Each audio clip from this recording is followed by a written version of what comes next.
الرجيم بسم الله الرحمن الرحيم. دا یو سو اهم خبرې چې هغې کول ما ضروري ګڼل هغه دا دی چې الحمدلله زمونږه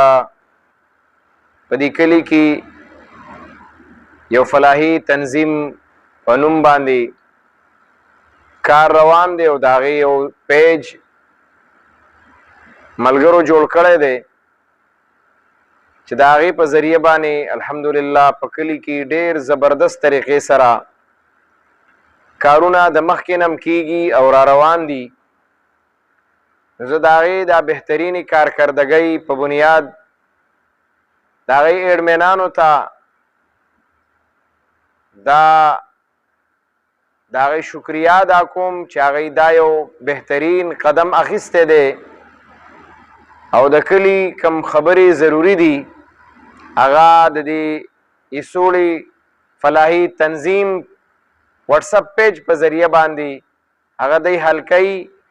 او هغې دپاره لګیا دي کوششونه کوي او خاص کر زه بیا په دې موجوده حالاتو کې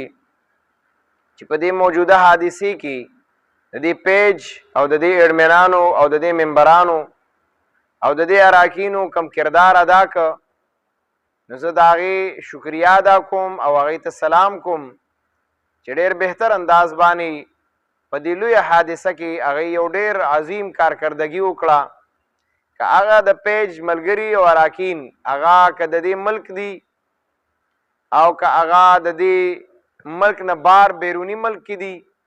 نو هغې ډېر بهتر انداز باندې چې کوم دی نو هغه کار وکړه. الله رب العزت دی د دې ټولو د دنیا او د آخرت خوشحالۍ نصیبه کړي او بیا خصوصا هغه زمونږ ملګري مسافر بیروني ممالکو چې دي او خصوصا په دې حادثه کې چې هغوی هلته د اتفاق د اتحاد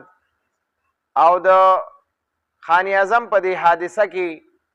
هغوی د مینې او د محبت او د خدمت او د تعاون او د همت نه کار واخیسته. زه د هغوی شکریه ادا کوم.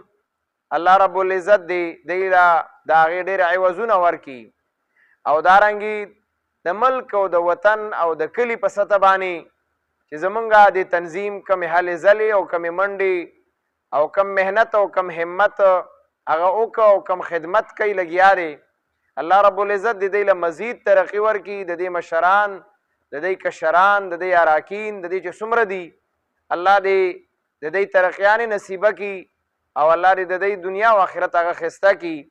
او د کلي په سطح باندې چې څومره څه خدمت وي کم ځای کې د امن خبره وي د اصلاح خبره وي د کلي د اتفاق او دارنګې د خدمت خبره وي نو انشاءالله زه د خپل طرف نه دا اعلان کوم چې څه قسمه ضرورت زما راځي او په کم ځای کې جایز ضرورت وي نو انشاءالله د جایز خبرې دپاره او د شرعي خبرې دپاره زه به انشاءالله د ټولو نه مخکې ولاړ یم او زما به انشاءالله ستاسو سره د حمایت او د مرستې او د تعاون په هر ډګر جایز باندې هغه اعلان وي